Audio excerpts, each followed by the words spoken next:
of quality sound control. So in the event that the folks online want to ask questions, there's a chat box on your computer screen. So we ask that you ask your questions in the chat box. And after each session, we'll refer to the chat boxes, read your questions out to the group, and then answer them accordingly. So that's the protocol for the online portion. We are going to break for lunch at noon. So the folks online can step away for half an hour. We're going to do kind of a roundtable discussion from 12:30 to 1.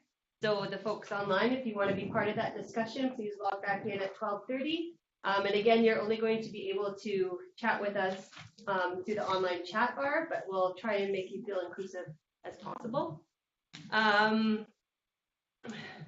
So just a bit of a safety orientation for the people in the room.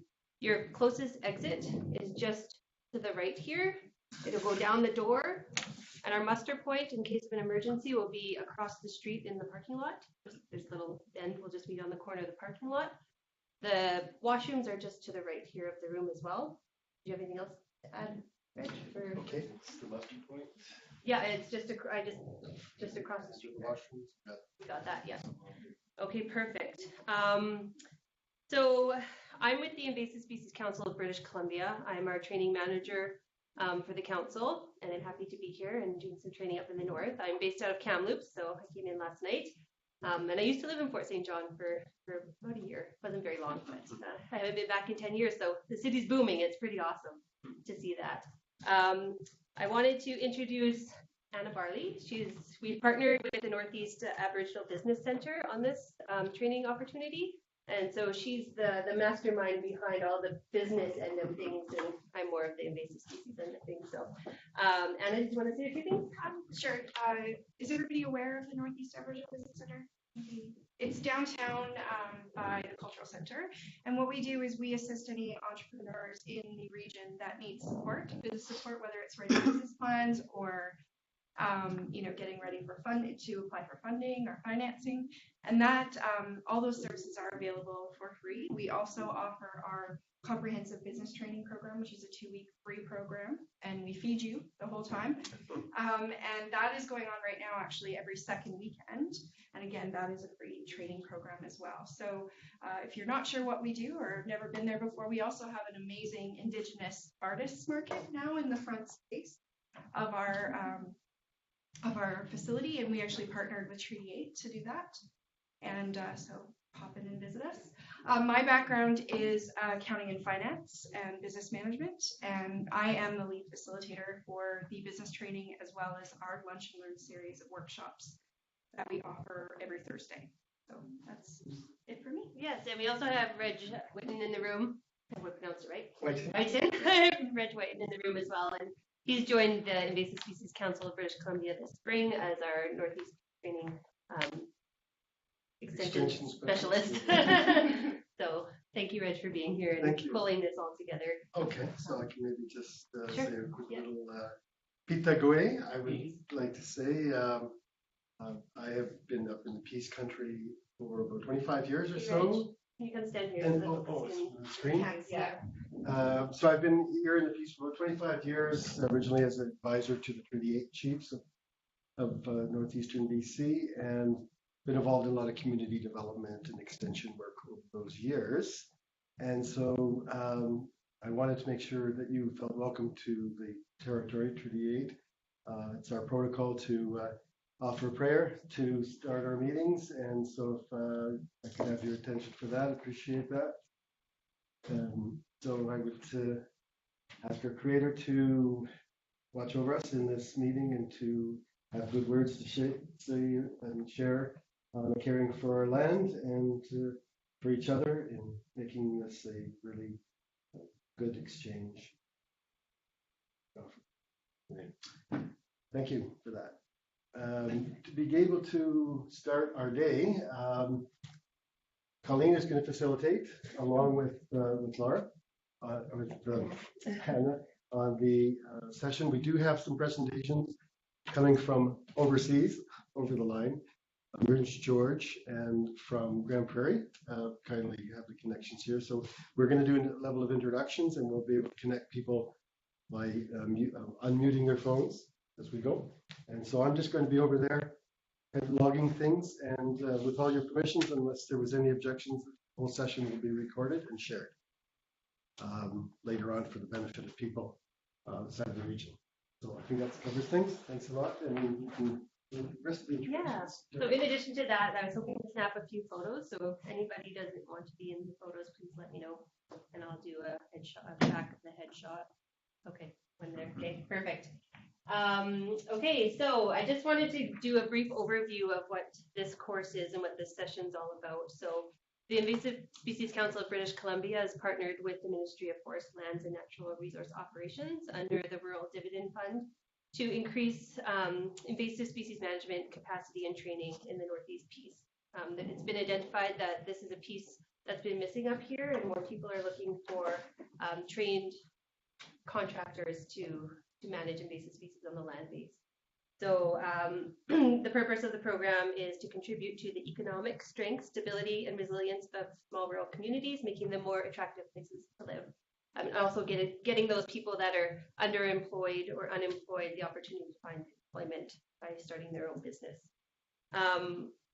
So here we are. We've come together. We've developed an advisory committee who's kind of guided us along the way to get to this point. And what we're doing is we're offering a free business development session. And today is the orientation session. So the idea of today is to get people, give them a taste of what they're going to expect in the applied session. We really want people to come that are serious about starting their own business. We don't want people who are just wanting to come because there's free lunch or whatever, but people that are serious of getting out on the land base and making a difference in terms of invasive species management and protecting our economy, society, and environment from them. So that's what this session's about. And then I just wanted to do a quick overview of the agenda with you guys for today. So we've done the welcome. Anna's going to lead into more of the business-based training, give you a high-level overview of what to expect in the next session. In the morning and in the afternoon, we're going to focus more on the invasive species aspect of starting your own business. And we've got a guest presenter, Laura. I believe she's coming from Alberta. Our Alberta friend, just outside of Edmonton. She started her own business, so she's going to tell us a bit about her journey into starting her business. And then we're going to wrap up with an overview of what to expect in December if you choose to come, or if you have people that you know want to come and join us. So with that said, I'm going to hand it over to Anna. Anna, if you just want to give we've done that. So Anna, if you want to jump into your slide there. What's that? Right. So can we just go around and do a round of introductions? You've met all of us. Now we'd like to know a little bit about why you're here and what your vision is for this session. So Bruce, do you want to start? I'm Bruce Kasugi. I live in Charlie Lake. I used to work with an oil and gas company. I'm retired now. But I am with Reg on the advisory committee. So I'm here to see how this orientation session goes. I'm Josh McMoyle. I work with Treaty 8 Tribal Association in Economic Development Management. And I'm here today to kind of collect information to share with some of our nation contractors who may not have been able to make it, as well as kind of support them on their quest to potentially pursue this industry and any other industry. Robin Rutledge. I work for BC Hydro at Site C as the Invasive Species and Reclamation Coordinator. I'm also on the committee, just here as well to take in some information. Scott Kyle, just come here to just kind of see. Also starting up something next year too about doing a herbicide spray. Josh Bordewer, I'm with for Evergreen and seeing what kind of opportunities are out there. Oh, Alan Coutre, I'm from Chetwynd. I work society for the golf course in Moncton. And we since passed it over to Russ Moberly. And when I was there with the golf course and doing greens and doing all the fairways, I found it was difficult to try to get somebody to come in and spray. And they're usually Victoria, Kamloops, Langley. So there was something wrong with the picture when I had looked at it. And I would get my herbicides and pesticides from Alberta. I ordered it from there when I was doing the spraying. And so he says, I'll use my ticket. And then I started asking questions about what's needed to do the process myself. So I've got the material. I believe I might have talked to Colleen at your office at one time. So I got all the material that I need to progress. And I was thinking of moving into the field and exercise that part of it. And I'm a sawmill worker right now. Right? That's what I do. And it'll be done here in May. So I'm looking forward to doing something else and something that will help the land. As you know, wind, water, fire, that's all we go by, right? It's the earth is the most important part of our culture. So that's why it's important to me that I know a lot about it. So like most of the guys are going to pass the information on. So that's where I sit right now. So I learned a little bit about it. I want to learn more so I can apply it in what I do. So the land like around the area, like in Chetwynd and Moberly, Hudson, that area. So, I see. yeah, I know Rich from a little while back. We had discussions in Moberly a few times at the restaurant there, so I do know Rich. Yeah. Great. Lee Knopfsiger, I work for Melbourne Vegetation. We're industrial vegetation company based, well, my office is based out of Dawson Creek. So we do invasive species management mostly on industrial sites, but mostly oil and gas. And I'm Samara from IVT Systems out of Beaver Lodge, Alberta, and we wrote a database and software management system for vegetation management. It's all inclusive to help people who are starting out or have a business to manage it. Lots of experience in the room. So who has had a business or run a business or currently has a business? Okay, pretty much everybody has some experience. So the morning is really just to talk about some of the different considerations that we need to think about when we're going into business for ourselves, right? We want to make sure. Yeah, I'm just going to get the people here online. Oh, okay. My apologies.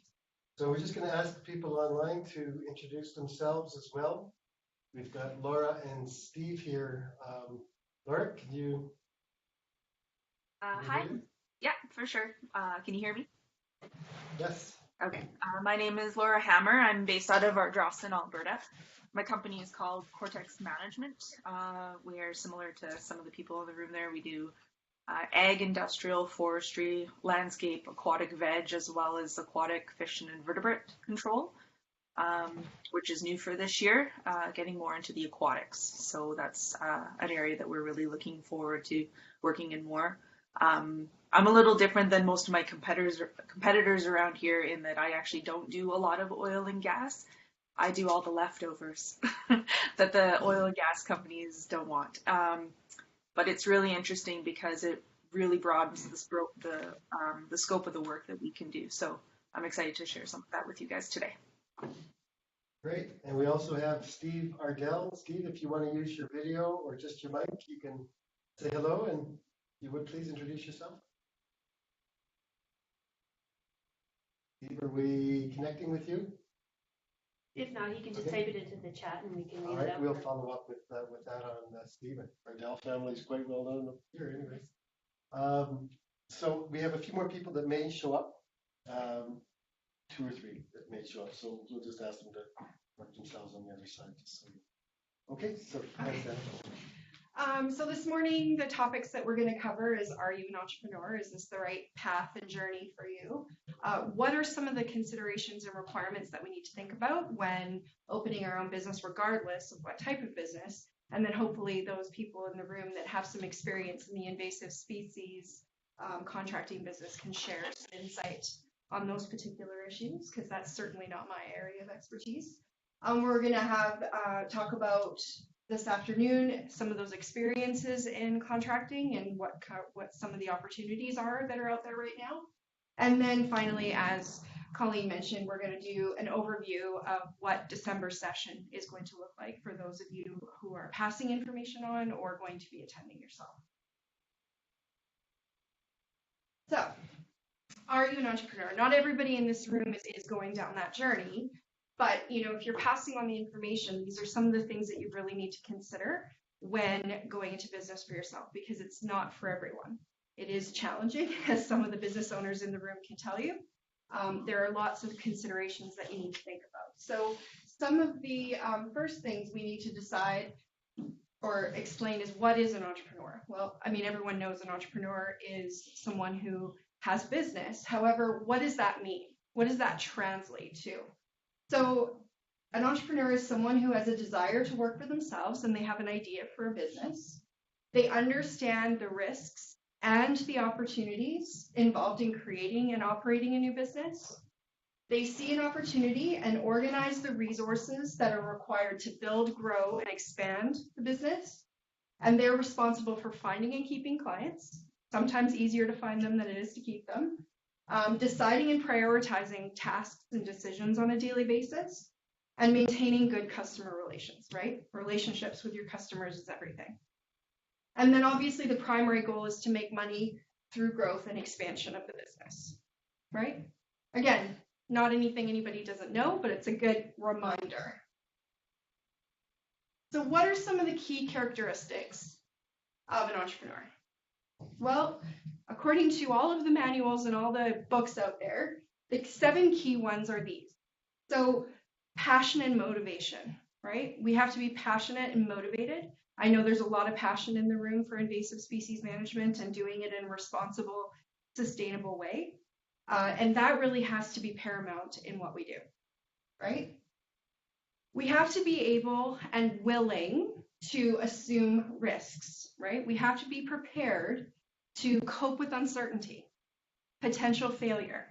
Nobody likes the word failure, but we learn from those failures on a daily basis. So we have to be considering and thinking about those components that are a risk, right? And getting into business for yourself. You can't just walk away necessarily. You can't just close the door and be done, right? There's a lot of risk associated with owning your own business, managing it on a daily basis, and keeping things moving ahead. Tenacity. I like this. Business is like running a marathon that never ends. Does that resonate with anybody? Right? We go, go, go, right? It doesn't stop. If you're in business for yourself, it's not 9 to 3, not 9 to 5. It's probably a little bit of 24/7. And even some of us that don't work for ourselves still run that rat race as well, right? Another component is, of course, that self-belief, hardworking, and you have to be dedicated. You need to be confident in what you're doing and what the product or service is that you're offering. We have to believe in ourselves and be completely dedicated to the project, right? Otherwise, that management of our customer relations will fall flat. So we really have to believe in what we're doing. We have to work hard, and we have to be dedicated to the idea. Vision. Who has a kind of overreaching vision for themselves? 5, 10 years from now, right? We all kind of have that, right? And you have to be in business a bit of a visionary, right? You have to be able to look to the future, to look to what's coming next, and always being prepared. So we have to be able to spot an opportunity and potentially imagine what others already haven't, right? Those pieces where the natural curiosity that inspires innovation and creativity, and identification of overlooked opportunities, right? That's why we're here today, to talk about what some of those opportunities and the niches within the market look like. We have to be adaptable and flexible, right? We have to be able to move with business. And business doesn't stay the same every day, does it? Business is ever changing, and entrepreneurs have to be flexible and adapt to changing flow, right? There's lots of outside considerations, the external forces around you that impact your business, and you have to be able to move and ebb and flow with them. And then the last one is a rule breaker. Who's a rule breaker in the room? Who likes to work a little outside the box? Right? Right. Those are the best entrepreneurs, right? Because they're always looking to innovation, creativity. And I think it's a great thing to be a nonconformist and to be able to work outside the box. That most successful entrepreneurs are rule breakers, right? Able to look outside of what the norm tells us that we can or cannot do, right? Some people don't like to admit that, but I think it's a pretty great thing. Can anybody else think of any other key characteristics that you've noticed in your travels or that you've experienced that have kind of helped you along the way, or you've witnessed other people do that are beyond what we just talked about? No? Covered it all? Well, I'm going to throw out a couple. Oh, good. How about, I think, ability and network, Mm-hmm. ability to really connect with people, and understanding felt needs, not just the stated needs, but some of the things that are Right. maybe unspoken that you can draw out. I think that's a pretty important part of it. Being a good communicator, right? Being able to read what other people are not saying, right? Lots of that, right? Things that aren't said, some of those inferred things aren't necessarily broadcast out there. So absolutely. And networking is important. Relationships are everything in business, whether you're talking about your customers or you're talking about people you work with, your human resources, potential clients, the agencies that you have to work with, everything is about networks and the relationships and how we maintain those relationships.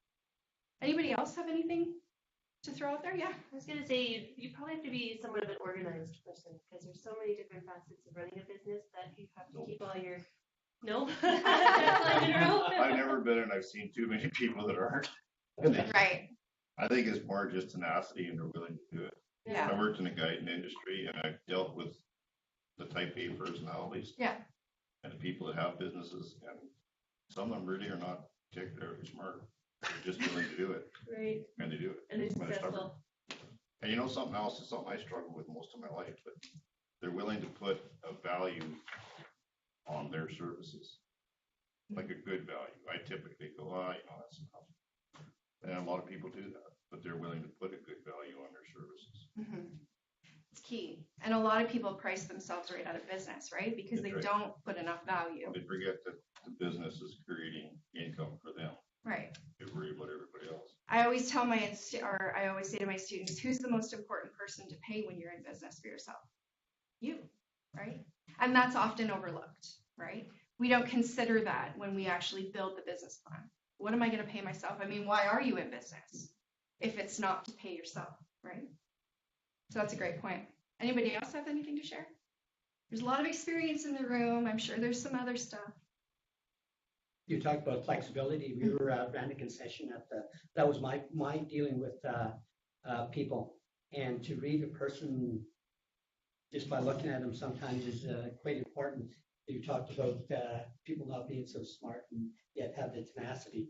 But if you have that ability or think you have that ability to diagnose that person's what do they want, what do they need, and what we did was guys from Fort Nelson came up, and we didn't have nothing on the menu for the natives, right? So what we did was just, okay, well, we can bake bannock. That's great. And that's what we did, is the flexibility we talked about, and how it was read. Wasn't on the menu, nothing was there. So we fried up some bannock, and there you go. It says, how much do we owe you? Just the time to eat it. How's that? Nice. So that was the flexibility of how you read a person. Right. So that's the other thing about business. You got to be able to read your client and be prepared when you do have that to read a personality, right? Mm-hmm. You have to be able to move on the fly, Yes, right? yeah. You never know when something's going to come, but you have to be able to go, okay, let's problem solve here. How can we fix this? What do we do next, right? and problem solving, critical thinking, all of those components.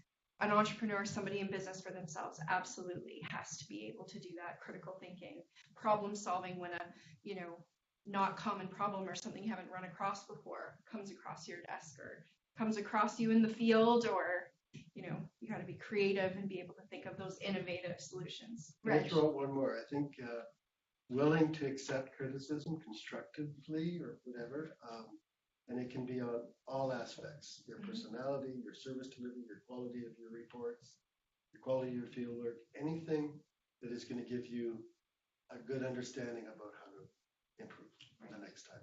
And that openness and getting that feedback is just critical. I think everybody would agree in business.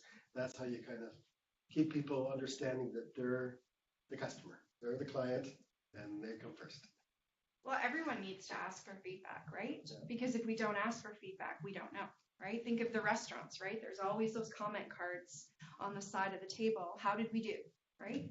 That helps us to adapt to anything that's changing, both internally within our organization and externally in the environment around us, because it's not just in your closed little circle, right? It's everything else that's going on around you outside of that stuff, right? So great point. Anybody else? Any online questions? Yeah, if anybody else wants to offer some comments, Laura, I can.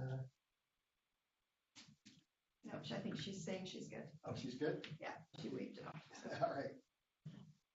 So yeah, I mean, these are certainly not like the only list, but these are kind of the key things that when you're either choosing for yourself or communicating with other people who you're bringing information to, we really have to decide if this is the right path for us, right? If we have some of these very, very significant characteristics that help us move forward, right? These are the things that determine success, right? Being able to be passionate continually and motivated, take risks, tenacity, being tenacious, confident in what we're doing, vision, adaptability and flexibility, and non-conforming and rule breaking, right? And all the other things that all of you shared, right?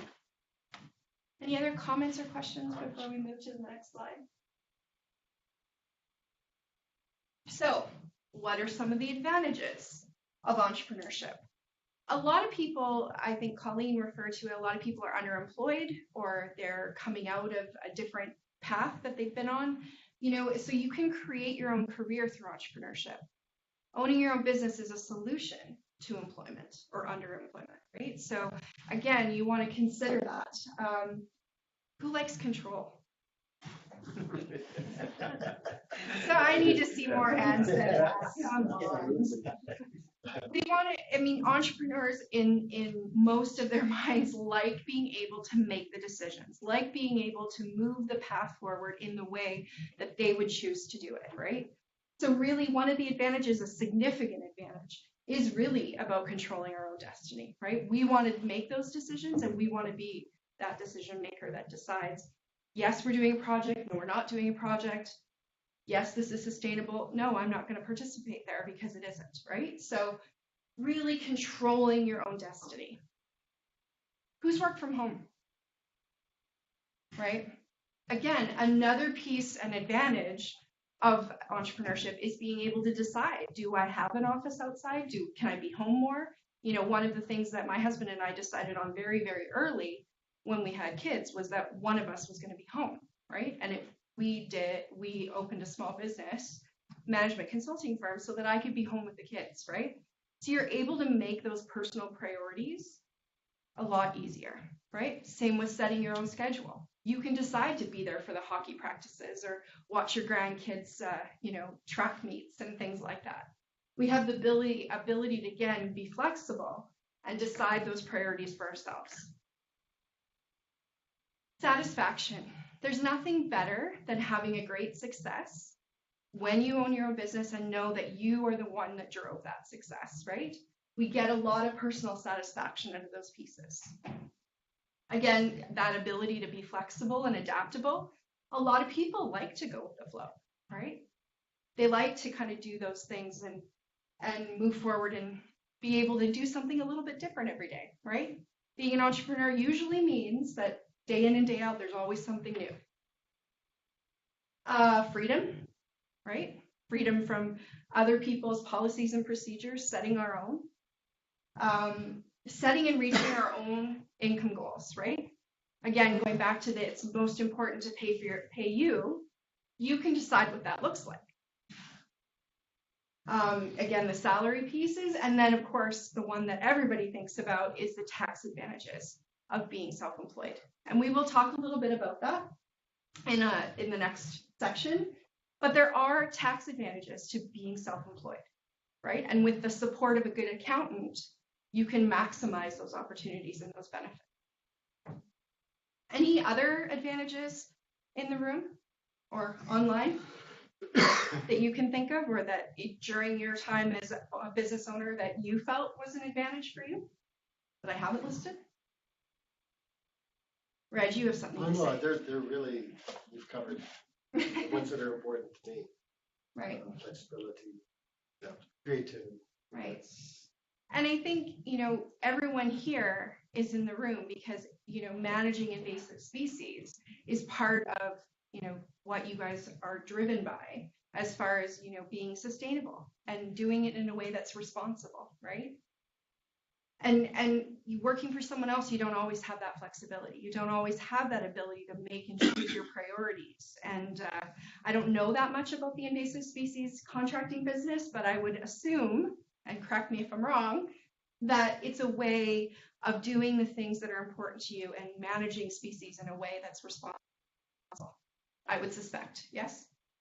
Yeah, You would hope. Yeah. I have one for you. Okay. Is that the teaching part of the whole thing, like the control guys that we do, we coach, we're the boss at work, right?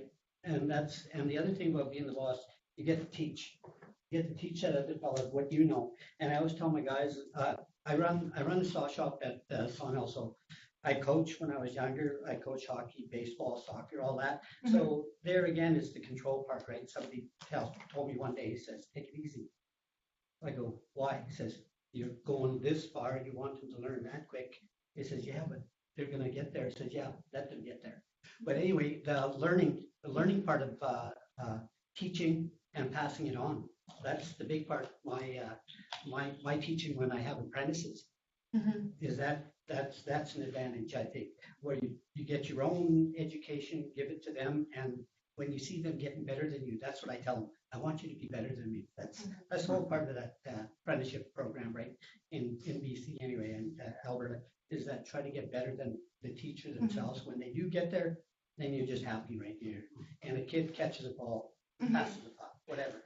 That should be one of the advantages. If you get it back from what you're there to give. Right. And that comes back to satisfaction, right? We get satisfaction from that. Mentorship is actually a huge component of business. We mentor at the business center all the time. I know lots of other business owners that use the opportunity to mentor other people, right? Because you want them to be a representative of your business in a good way, right? The other piece I always tell the students that I'm teaching the business classes to is I learn from them too, right? There's lots of sharing and information that's available to you when you're in a room and talking to people or working on a daily basis. You actually learn from them as well. So that's the other component of that, right? They're learning, but so are you on a daily basis, I think. Anybody else want to share kind of an advantage or why you're considering going into business? No? Anybody on the online? Reg? Okay. So disadvantages. Who loves administration? You do? We love people that love administration. I do not either. I'm with most of you in the room. Administration, there is an administrative burden when it comes time to have your own business, and when it's managing paperwork, doing the bookkeeping, signing off on policies and procedures, doing safety plans and safety checks and all that good stuff, right? We know that those are all huge. I would assume with chemicals, there's a whole pile of administration and paperwork that has to be done and order before you can order and before you can use it. Again, that's not my area of expertise, but I would assume. So administration is a huge component and it can be a disadvantage. Here's what's key about the disadvantages though. if you understand what those disadvantages are, you can mitigate them and try and find solutions to deal with the disadvantages, right? So those are the pieces to remember about the disadvantages. Even though it is a disadvantage, there are solutions to them. For example, you find someone like Samara who's very good at paperwork, loves administration. Those are the people you want on your team, right? So any of these disadvantages we're talking about can be mitigated. Finding capital can be difficult, right? Finding your own capital to do your startup or to expand or grow your business. Again, there are solutions for that, right? For small business in Canada, there are funding and financing programs that help and assist with that, right? 82.7% of businesses in Canada are small business. Did anybody know that? 82.7.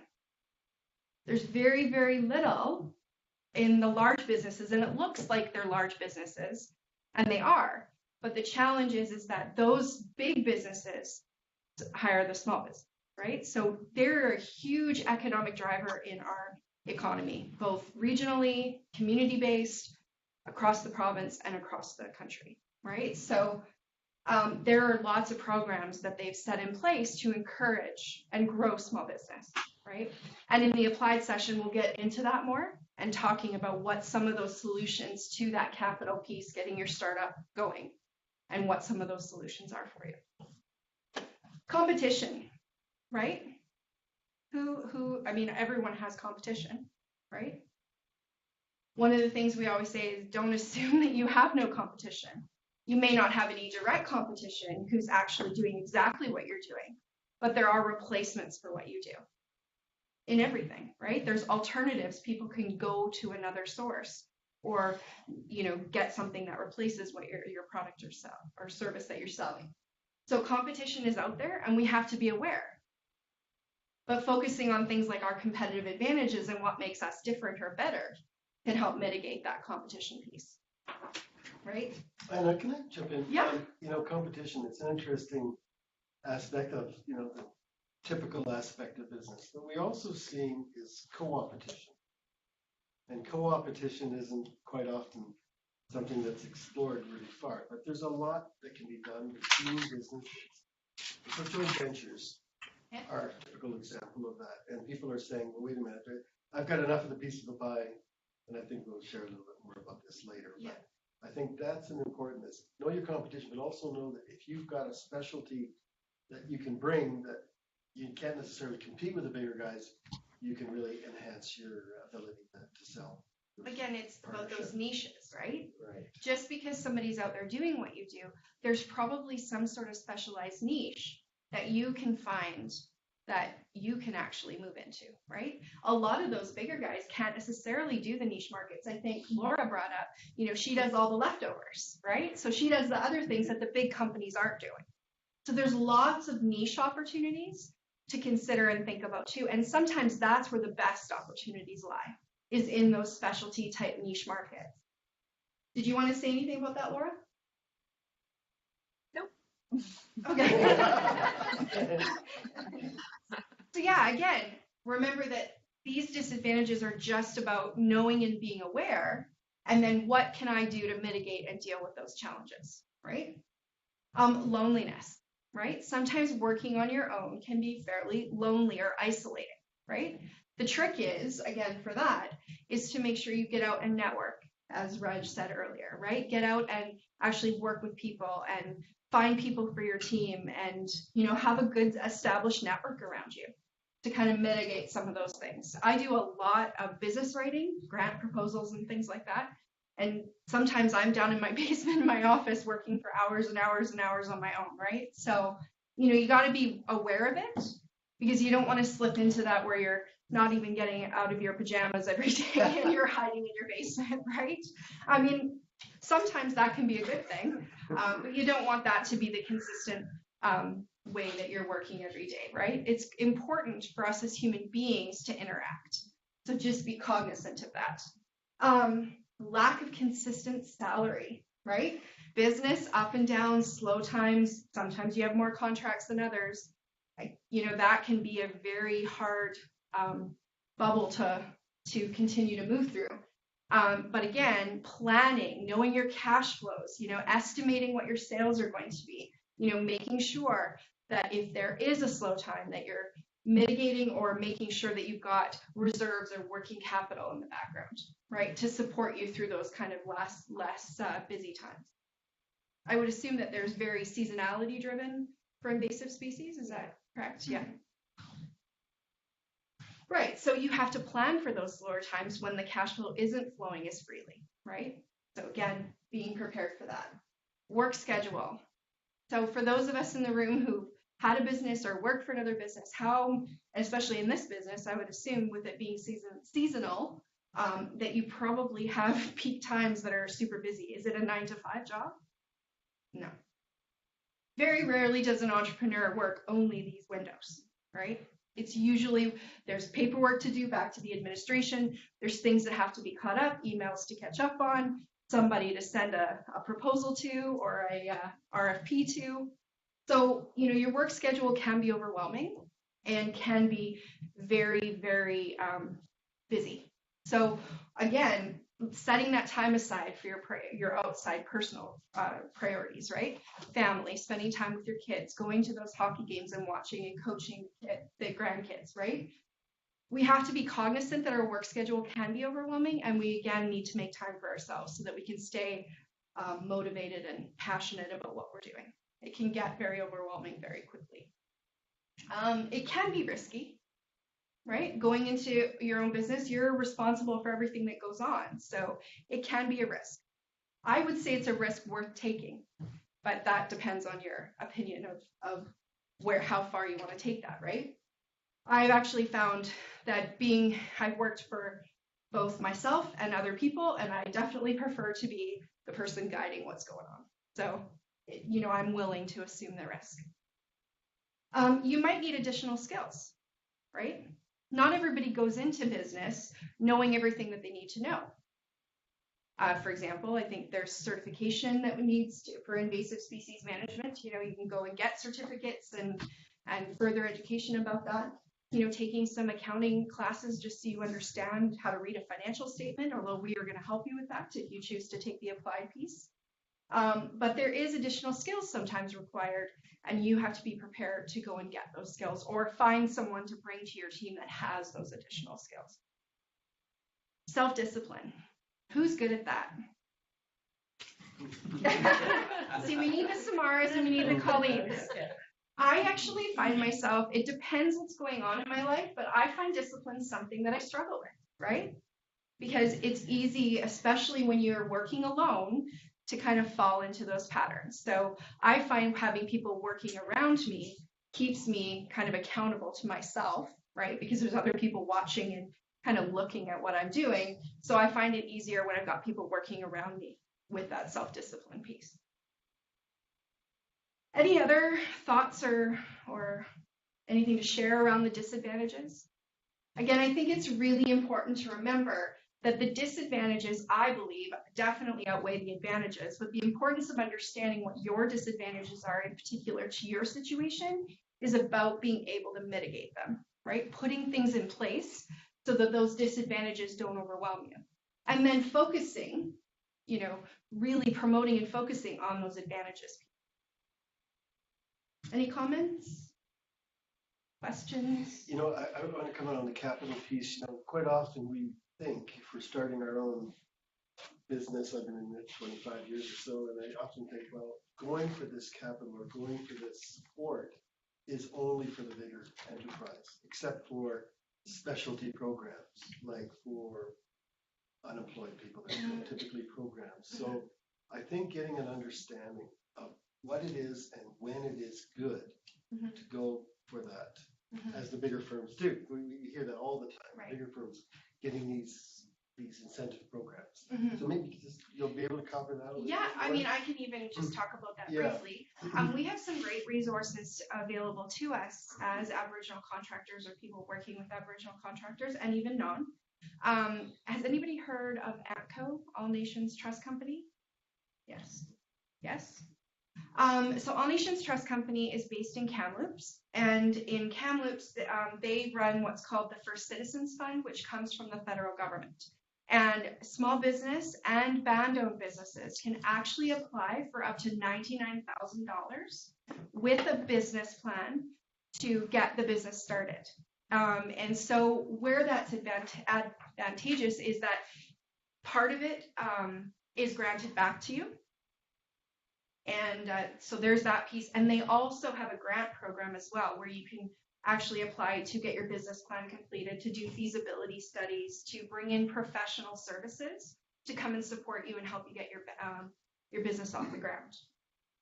Further to that, we also have Community Futures Development Corporation in Dawson Creek, and they have a self-employment program where you can collect EI while you're building your business. So under that program, they do a little bit of training, and you can actually be on EI and not have to claim any of your business revenue against that EI. So you don't have to actually claim it as revenue or as income.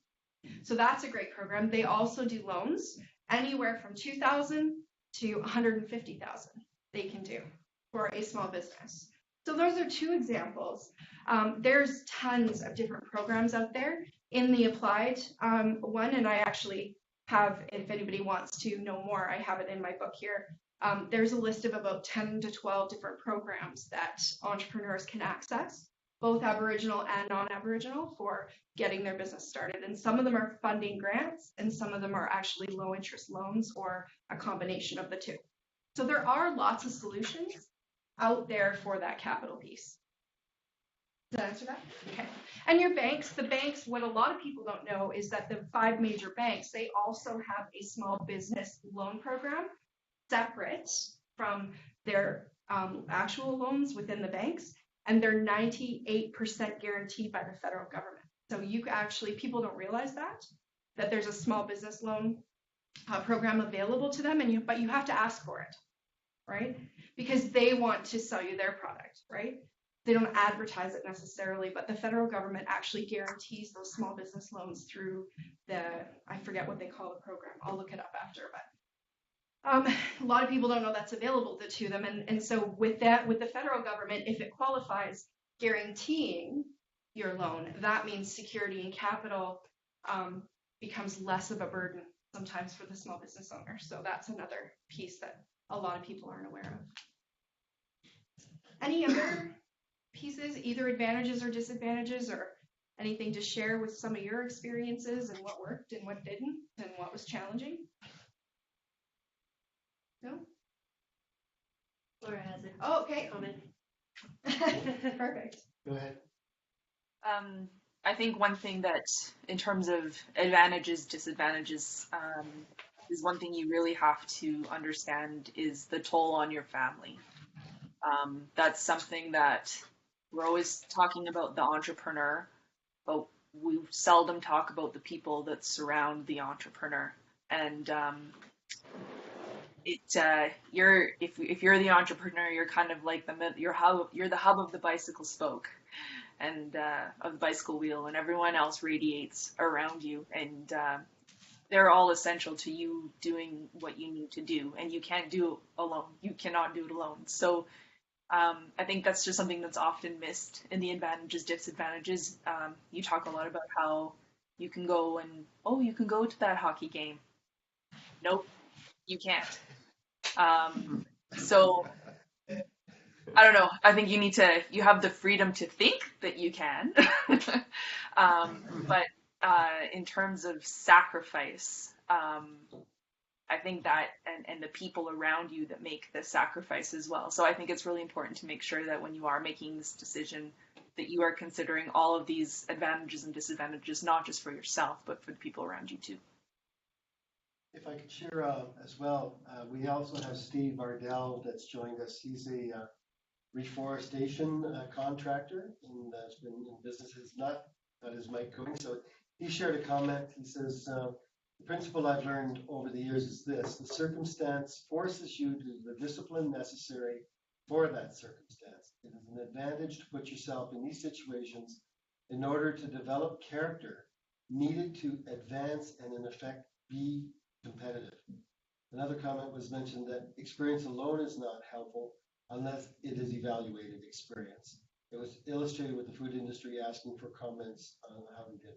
I find these entrepreneurs who are not savers are at a disadvantage in their success. That does not mean that they can't be risk takers, but those that spend foolishly tend to have a short lifespan. So valuable comment from Steve on that. It's, you've got to have something put aside for your own, Well, the rainy days and all that. and you know what I tell, oh, sorry, go ahead, Laura. I was gonna just kind of go back to, because Steve had mentioned evaluated skills and or evaluated whatever it was, but and in the slide before you had talked about like, do you have the skills or the mindset or whatever to do this? And you very much think that you do. You might think you are tenacious. You might think you are driven. But if people around you have never told you these things, you're not those things. So you might really think that you are these things, and that's great. But I would not count any of those skills unless someone has directly told you that you have those. Well, and I think, you know, before you enter into the journey, it's important to ask for feedback, honest feedback from those people around you, right? You know, you don't want the advice from grandma, oh, sweetie, you're awesome, right? That's not helpful, right? We need that true, honest feedback. What do I do well? What do I need to work on, right? Talk to past employers or people in your network, right? You're right, absolutely. Sometimes we think this about ourselves, but here's the thing. When you start business, you get really honest with yourself really quick, you know, once you jump in and take that leap. Going back to something Reg mentioned from there's a saying, planning or failing to plan is planning to fail, right? The whole purpose of doing this business course is to get people to a point that they are building their business plan, which puts things like seasonality and cash flows on the radar so that you are aware of when those times are, when money's not flowing as easily, and then you're actually putting a plan in place to deal with that, right? So it's really important when you're doing or entering into a business to actually do a business plan. And I know everyone kind of, oh, it's a lot of work and roll my eyes, right? It is a lot of work, but so is business, right? And you want to do it right from the beginning because you will avoid some of those pitfalls. And we've got templates that can help with business planning. It does take some work up front, but a lot of businesses, especially in the Northeast region, where it's oil and gas and resource sector driven, we've had the benefit of things being really, really busy for a really long time. But in the last couple of years, we've seen a ton of businesses close. And why is that? Because they didn't have a plan in place to deal with things when things slowed down, right? Sometimes, especially in the resource sector, in the oil and gas sector particularly, when things are going crazy and gas prices and oil prices are really, really great, nobody sees an end to it until it starts crashing, right? And, you know, if you have a plan in place, you're watching, you're measuring, you're checking in with yourself, then you see those patterns and trends before they actually become a major hindrance to your business. So again, planning or failing to plan is planning to fail. And I would suggest that a lot of those businesses that shut down didn't have a plan. What do I do if? Or what do I do when? And then just something to comment on Laura's first point was, you're right. Sometimes you can't go to the hockey games and sometimes you can't do those things. But I think what's really important is finding a way to balance, right? And that's easier said than done, for sure. But I think, you know, as you're building your business, there are sacrifices and you do have to have your family on side and you do have to get them. They're going to put up a lot of sacrifice for your time as well. But I mean, I think as you get more involved in the business and as things start to flow, those things can be reprioritized and you have to make an effort to reprioritize them. And it doesn't always work, but the more you try, the easier it gets, right? And I think setting priorities, making that family piece a part of the decision making. My kids are almost 18 and 16. And I involve them. We talk about business all the time because it's important to me to hear what they have to say as well. And not just because they're older, but because what I do has an impact on them as well. So thank you for that, Laura. That's an important point that shouldn't be avoided or not discussed. And I think one of the things the comments were made, both Laura and Steve and yourself, is this idea of assessing your skills. Quite often we look at situations and say, we've got to understand the problem. We spend all this time understanding the problem. Mm-hmm. There's the other side of that is saying, well, let's do a real inventory of the assets. So whatever that may be, you make your office setup, your own personal skill bag, but being able, I think, as Laura's saying, is really being able to test those and say, there's so many things that people pick up. Comportment, I never even heard that word before, but how you carry yourself, all of those first impressions when you are in your individual role, when you're out not working, they're still working. Right. And I think that is something that really people need to always be aware of, that you're selling your brand or your whatever, your people are looking at you and how you're interacting. Josh, on I this. think the biggest thing I discovered running my own business, being an entrepreneur, is how do you value your time, and what's, I guess, payable and what isn't. Right. When I was working typically 8 till 5 every day, I would value that time as paid time. Every time I put in prior to that time and after that time is typically unpaid because you're not billing a client. So it's hard to kind of track the value of that time. And unless your business is generating significant amounts of wealth, oftentimes that is free time invested into your business to hopefully see a future return. So those things are hard to quantify and keep track of. So you have to be prepared to actually put in a lot of free time. Yeah, absolutely. It's not a 9 to 5 job, being an entrepreneur and a business owner.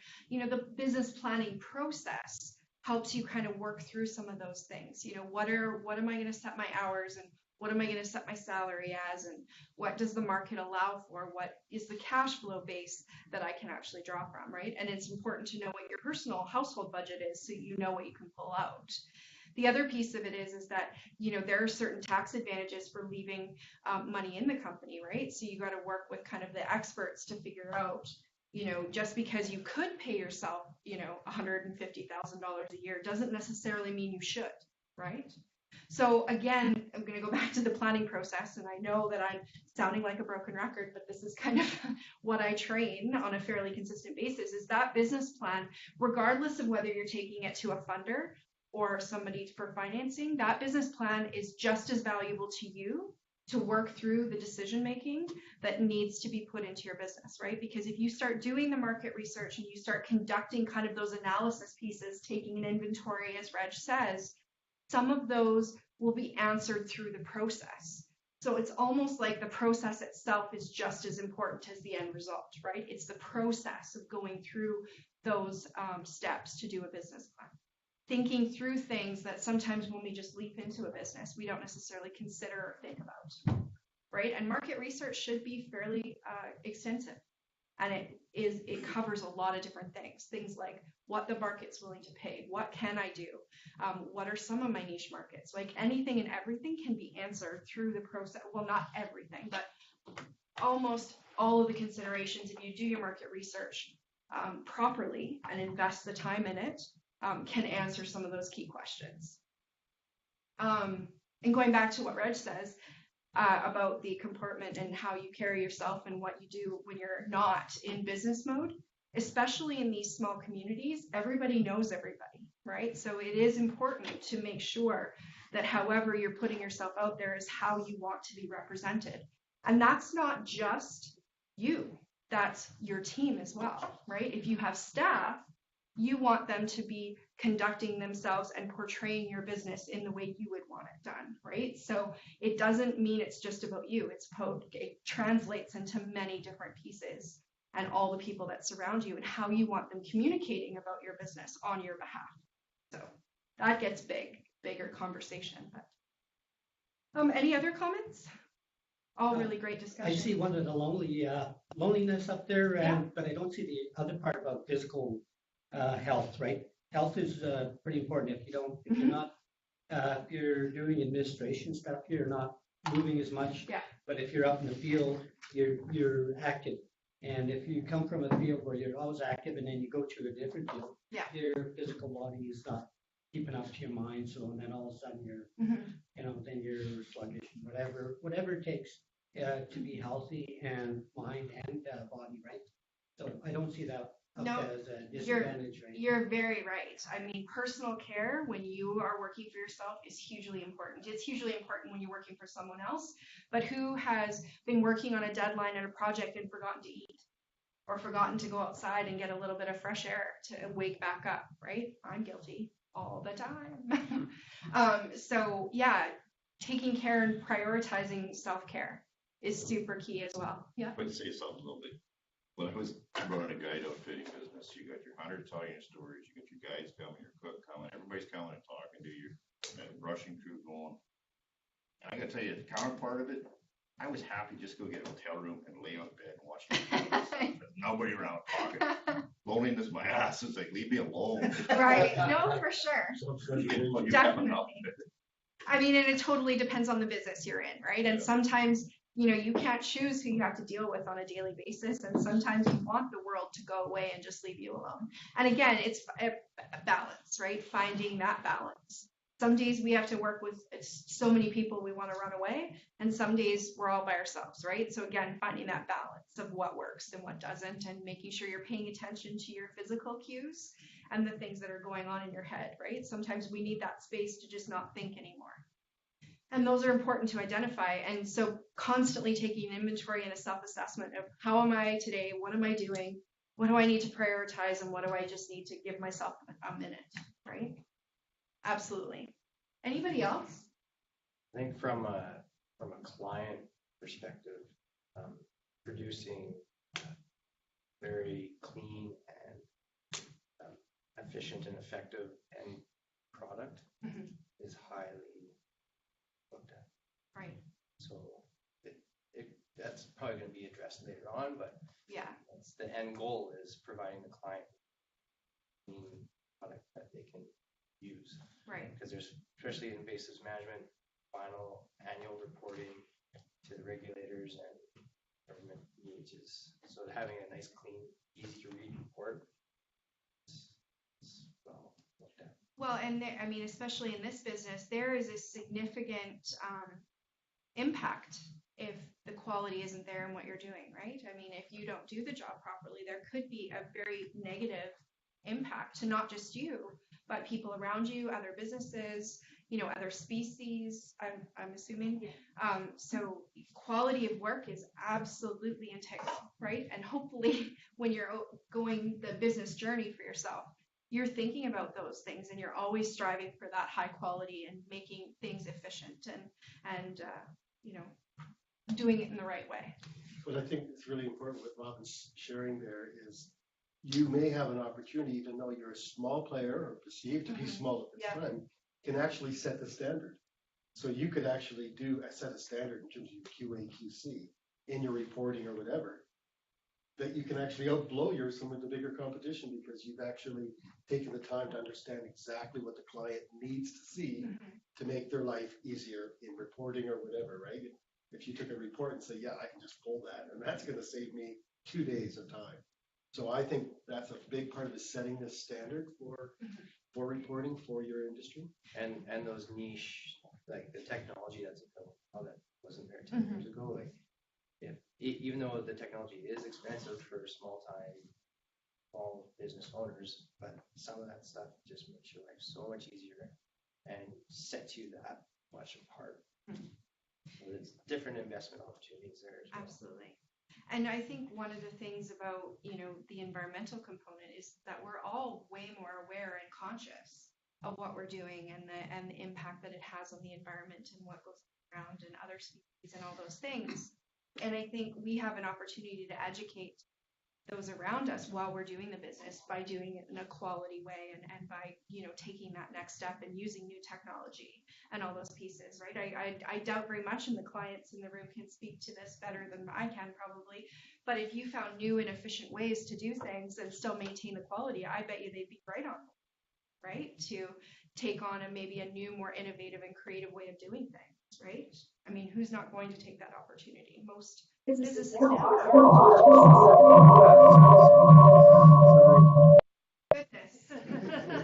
was the whales. So I'm going to let you take a break. But first, when you're making this decision, we want to be thinking about things like, why do you want to own your own business and be self-employed, right? We've got to understand our own motivations. And let me tell you something, most of business owners, it's not just about money, right? That's important, but it's not just about money. And so you need to do a little bit of self-reflection, or those around you who are looking at this opportunity need to do a bit of self-reflection. What do I want to get out of it, right? What do I need to get out of this to make it viable and to make it sustainable? Are you fully committed and in the right frame of mind? Sometimes you go through these processes to determine if this is right for you, and maybe the timing isn't good. Maybe your kids are too young, or you need to go back and get some additional skills. That's okay. Good to figure that out at the beginning. Are you confident and passionate in your business idea and concept? If you're doing this just for the financial opportunity and you don't really care about invasive species, which I hope you do, but if you don't, I mean, this is probably not going to sustain you for very long, right? Because you have to be invested in doing this well, and going back to Robin, doing it in quality, right? That's key. And there's so much competition out there and so many other people doing similar things to what we're doing that we have to be super conscious about staying confident and passionate in what we're delivering. Do I have the time and dedication to devote to the business? Again, those family obligations, for some people, it's just too much. But again, you have to start asking yourself these things at the beginning. And going back to what Laura said, do you have the support of family, friends, and the network around you? Right? If we don't have a supportive network, if your spouse or significant other is totally not behind this idea, you're gonna run into nothing but roadblocks, right? We have to have the support of those people around us, and they have to be prepared to sacrifice as well. And back to Laura's point. Any further comments before we take a quick break? Anything? So take a quick 5-minute. We've got quite a few slides to go before lunch, but we're not going to dive deeply too much. We're just going to talk about some of the considerations about business. And I would like to mention here, Samara is kind enough to help sponsor the coffee and first break from IVT Systems. So thanks for coming from Alberta. Thank you so much. Enjoy the snacks and goodies. There'll be a lunch at 12. And if we got any other questions that we want, we can always jump in when we're ready. So thanks online. You're okay there, Laura? Go have your coffee. So quick 5 minutes. Terrific. I think so.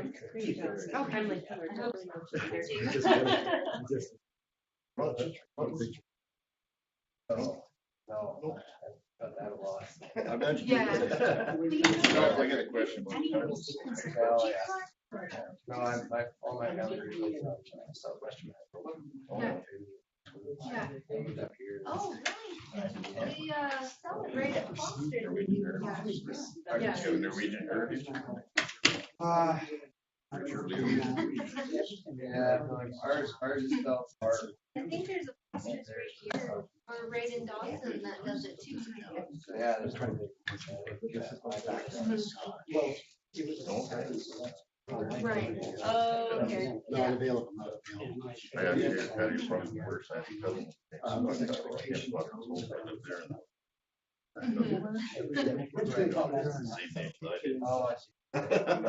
Yeah. Which way is not? Yeah. Well, I still get it. Yeah. I checked in. So they understand. You've been here before? Yeah. Oh, yeah, you're from sick. No, yeah. Right. Yeah. So where were you outfitting? My father and uncle started actually right around Off the Ridge. Well, there are quite a few. Started with me, really. Yeah. And then when they flooded the How do you? hydro built that reservoir, you were allowed to hunt for 2 miles. Right. Yeah. So they were doing that, and then as the guy industry academy ball, they signed here. Yeah. Not really, I don't need to. North area. I haven't needed to. I haven't needed to. So I haven't. Anyway, I took that over in 2009. They signed it. Yeah. Anyway, and then I run that. Well, you have to nurture. Generate. You have to That, nurture your business. Booker that has You have to that all now, continually or nurture your No, business. I was further up. Further up. He's on the beach farm, I was on the bin. Oh, okay. I got you. I thought you were talking about Taxation. Okay. I saw Sky walk by. Did you see Sky? Like, you're talking about Sky Hunter, right? Kind of a Yeah, he walked by and went that way. Oh, Especially now. okay. they- While I they- was talking. Well, let's just go. He's grab gonna it. come back, Yeah. he's gonna come back at lunch or jump online. Yeah. Oh, okay. Find out. You're texting. Well, He's not a fan of the small space. Oh, fair enough, fair enough. Fair enough. Yeah, he's more interested in what's Yeah. Coming, the Yeah, opportunities. I think part of this town before the oil. Families. in the policies and Yeah, permits and right. Okay. Yeah, just Keep quite you active. either Right. really well or Yeah. just not to get by. Yeah. It's really, it's like this. Do you have, It's a fun people industry. interested in I enjoyed it. Oh, okay. A lot of fun. Or is there I would the enjoy dev this guy. Yeah. Well, that's about halfway is good news there. Okay. Yeah. It's kind of, there's already, It's interesting. Yeah. they already get I don't calls make to go in and do something, Okay. Right. Yeah, no, but it's not really spraying, it's more removal. Oh, okay. So when I was working with them, they were getting some calls there, so I was like, well, you guys should probably really take a look at getting the calls already. Mhm. Need a better actually service the Yeah. companies. Yeah. So, our operations manager was supposed to show up, but he obviously ended up probably having to go out to the field. Mhm. Is that Brad? No, the Mark Walshuk. Oh, Mark, okay. So we obviously didn't make it with Sky. He was running a bit late and Yeah, I saw him walk by. often. So what's happening now? It's like, see. Sounds good. Not much. Yeah, so Forever Green's here. Too sure if Alan was too much involved with the business side of what's over there, we should be an entrepreneur. Right. So, yeah, it's. All And then kind of waiting. really the West Montpelier Soto Reclamation Partnership. Right, Getting involved at right. some point. Right. They're not quite set yet. Either way. Right. Working on business planning and that kind of. Yeah, they're just trying to get the ball rolling. And who knows from there, right? Right. There's gonna be work for. You see so many of the community-based businesses Yeah. not And having just business the planning. maintenance. The funny thing about business plans, because when I was in business school, Yeah. we took a course that was purely on What happened to old? entrepreneurship development and Yeah. writing a business plan, and you Yeah. do a mock-up business plan for something.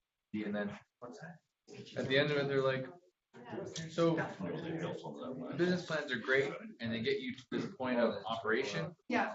but after operation starts, the business plan kind of goes out. And Yeah. really what the business plan does for you moving forward is it's a reminder. So when you feel yourself getting kind of off track Mhm. or out of focus, you revisit your business plan and it kind of dials you back into the purpose of your business and the Right. direction. Yeah.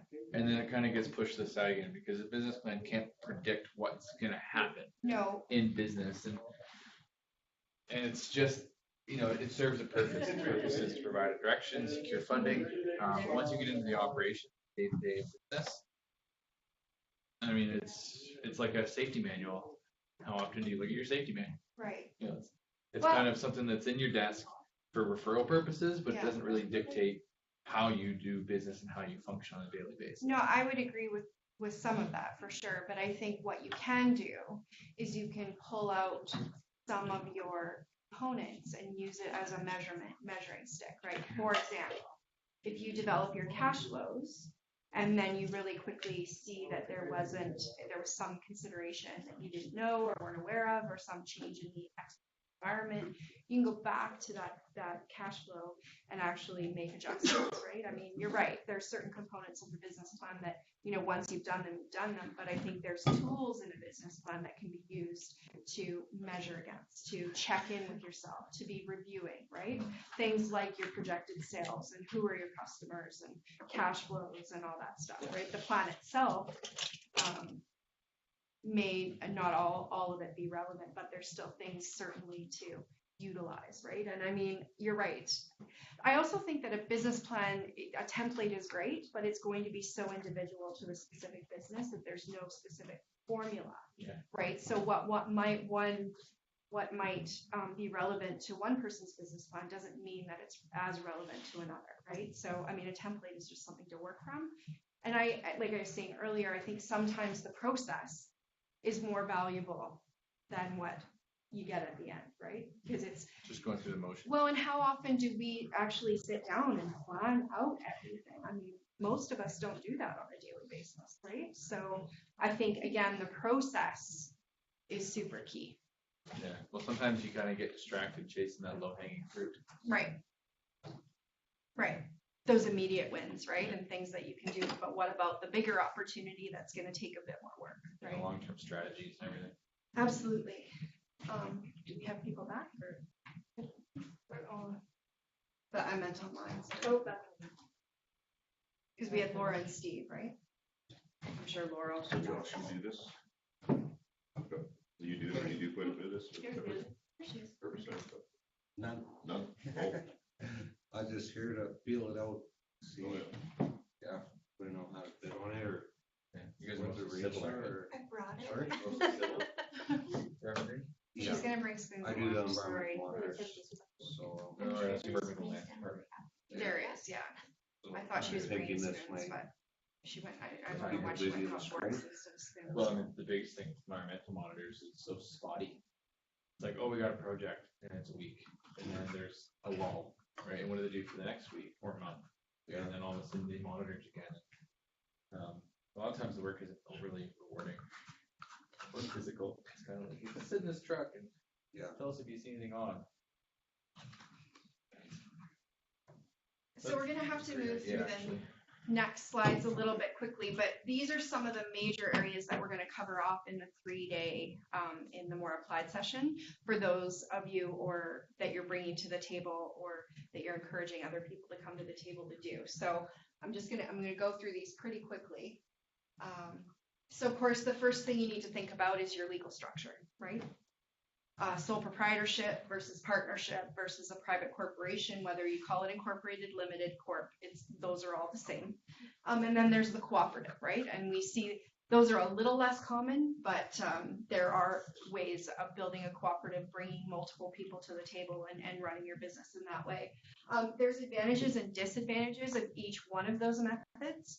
If you're just a small single operator, a sole proprietorship is a great way to get started. You can move from a sole proprietor to a private corporation.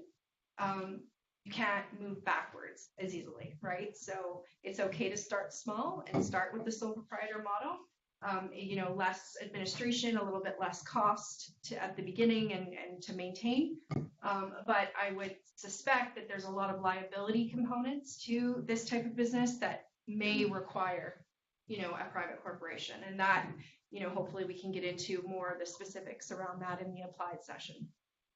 Then of course, further to that is the legal jurisdiction, whether you're dealing on reserve and what are the bylaws and regulations that you must follow on reserve. Municipal, again, tax and licensing if you have property, and then business licenses.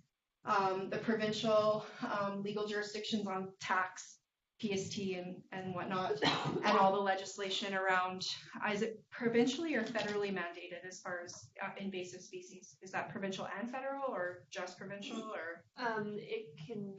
It can Varies. vary Okay. through various levels I of government. I figured. Yeah. Okay. And it probably municipal plays into it sometimes depending on where it is. So there's lots that we have to learn about around the jurisdiction and kind of what those regulations are that we are required to follow. And it depends, which species you're probably dealing with. It depends where you are, within city limits, crown land, all those good things. So there's some homework to be done, and hopefully in the applied session, we can fill in some of those blanks a little better. I certainly am not an expert on those components, but I know we need them. Anything to share or comments on that? I mean, I'm not telling you guys anything you don't know, but these are just things that you need to think about as we're moving forward. Insurance. Well, we are insured like crazy nowadays, aren't we? Whether we're talking about liability and all the different types of liability we have, there's workers' compensation, vehicle, property, contents. Life and health benefits is another one to not forget. The great thing about working for someone else sometimes is those are sometimes built into your salary or built into the compensation package that you have. As soon as you become a sole proprietor or a corporation, right, that very quickly changes and it's up to you. And healthcare, we all know what it costs to go to a dentist without any benefits, and that can be very overwhelming for the average family. So there's lots of solutions to those health and life benefits. The Chamber of Commerce, for example, has an umbrella policy that as a member of the Chamber of Commerce, you can actually access their umbrella policy, which keeps the costs down. Also, some of the other options are if you're leaving employment to go and start your business, if you have a current benefit program, you usually have 60 days to convert it to a personal one, and that can save some costs. And there's other more innovative solutions. We in Fort St. John have some great insurance brokers that can kind of help figure out what all those insurance components are for you, and everything is so specific to the type of business that you're in. Oil and gas, there's the boiler piece, all the specialty type insurances that you have to have in different industries, and I'm sure there's some very specific ones for this type of business. So again, doing your homework, hopefully in the applied session we can fill in some of those blanks, but regardless of what the type of business that you have, checking in and finding yourself a really good insurance broker to help you make sure you have all the coverages. At the same token, make sure you don't over-insure, right? Because a lot of us can sometimes get overwhelmed by all of the different types of policies that we have, and there is being, right? So you have to evaluate that to see what the best options for you are. Taxation. Don't we love tax? We've got GST, the lovely GST. Again, 5%. Most people know that because we pay it on almost everything we buy. And then Alberta doesn't have a PST. We do. So that's another 7%. And is there on the chemicals? Do they pay the PST on the chemicals? Maybe some of you guys know in the room. I think you do pay PST. And certain businesses also must collect PST and remit it to the government, right? So in some situations, and I would have to look further into the legislation to see if invasive pest management is one of those businesses. There's lots of service businesses that don't have to charge GST, but there is a few of them that do. So again, a little bit of homework to determine kind of what that is and what that looks like for you as a potential business owner. The other thing too on that, I think, Anna, is the 30,000 threshold for GST. So if you're the kind of person that has a mixed bag, you can actually have two business entities. Yeah. And not even worry about the GST charging. If you're happy to make 90 grand and you got three different enterprises, there's potentially ways to do it. You're in a consulting and you're service end. So my accounting hat wants to come on right now and say the only challenge with not registering for GST, even if you have multiple entities and each one of them won't generate at more than 30,000, you have to pay the GST on purchases anyway. And usually the most expensive time to get started in a business is at startup, right? And why not recover that 5% that you paid on the sprayer, that you paid on, the specific equipment and tools that you needed to do your job? If you register after, you do not get to work backwards and go back. It must be you must pre-register for GST in advance of those purchases, otherwise you eat the cost, right? So I know what you're saying, but with my accountant hat on, I think it's really important to think about and consider that, because if you have $10,000 in purchases, that's $500 that comes back to you that you would have had to pay anyway, because you have to pay GST. but you can actually recover that amount. So, and at the end of the day, GST doesn't come out of your revenues, right? We collect it on behalf of the government and we give it back to the government less what we paid out in GST. So there is some definite business benefits to claiming back that GST that we would pay anyway on goods and services. So There's one other thing in business development work, and this relates to what Josh was sharing about your time invested. There's a lot of work that goes into marketing. Marketing is business development and proposals, and if you've invested X amount of time, have you dealt with that before, where you've actually been able to claim that aspect of it as a marketing cost? So in You've what respect? You've claimed for business development. You've been doing proposals. You've been doing a bunch of services, and you actually want to show it as a business expense. Okay, well, it depends on the business structure that you have. Because, for example, on the sole proprietor model, whatever revenues you make are at net, you get taxed on that period. It doesn't matter how much you paid yourself or how much effort you put in. The bottom line in the sole proprietor or the partnership model is that you pay tax on whatever that net is, regardless of how much time you put in or how much you paid for. On the corporation model, for the shareholders, you can set up a shareholder account, whereas if you don't actually pay yourself, but you can put that fund in reserve on the shareholders contribution account as part of your shareholders contribution. So there are different methods and ways of working with that. But again, I would never recommend getting into business without having some sort of accountant. Whether it's it's all CPAs now, but everyone still has the different designations, whether it's a CMA, a CGA, or a CA. The thing about tax is certainly in both the corporate, the payroll, and the sole proprietor and partnership taxes, they change every 6 months, right? January 1, it changes. July 1, it changes. So us as business owners are busy and we're focusing on the revenue generation and doing all of that administration fun stuff that we talked about earlier. Are we going to be completely up to speed on what those changes and the impact that has on our business? No. You need that expertise to kind of make sure if there are legislative changes and regulations and tax structures and percentages and all that good stuff, that somebody's helping us look after. Right? I always tell people when we're talking about business development that focus on the things that are generate revenue for your business and get help with the other stuff. Right? Because we can't be experts in everything. There's no possible way. We don't have enough time in the day. There's family obligations we got to worry about and consider. We can't be experts at everything. Focus on the stuff that generates revenue and get assistance and support with the rest. Does that make sense to everybody? Right. So to answer your question, there's lots of different ways to deal with that, but it depends on a lot of different factors. Sure. Kind of the business structure and whatever. So yeah, payroll taxes, if you've got employees, of course that it's up to you. You have to pull that off their income and remit it on their behalf to CRA, and they will get their money regardless. And then sole proprietors and partnerships, of course, we get taxed on the net profit like I was talking about. It just goes on the self-employment component of your regular personal tax return. And then corporate tax, of course, is dealt with completely differently, right? And that is dealt with a corporate tax entity that you must report on separately from your own income. Again, who wants to be an expert in that? Who wants to track corporate changes? I mean, we've got a lot going on in the federal government right now. Does everybody understand what the impact is of those changes to the small businesses means?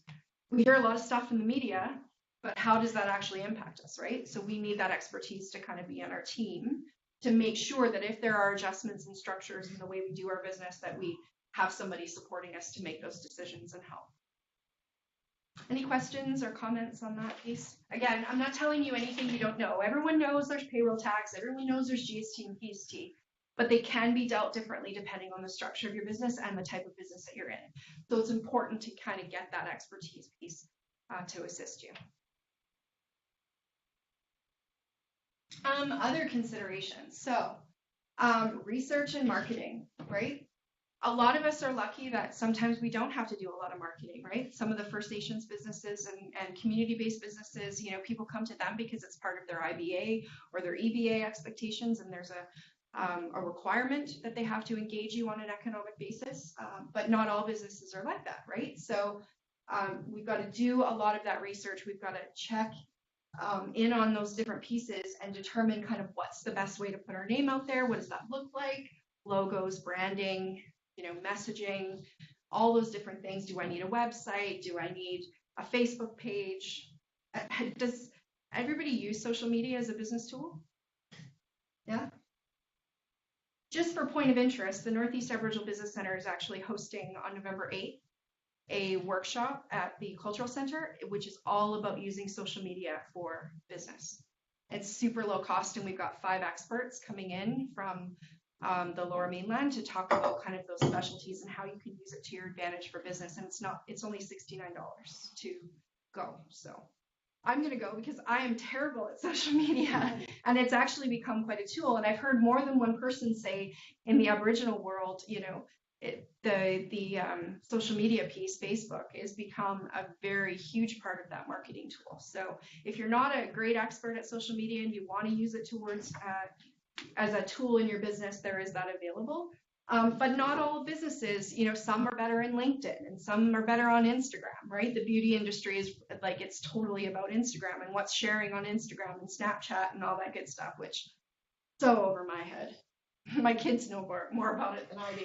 But that can be one of the resources or tools. Some businesses are more about websites and kind of having that online presence where people can find you.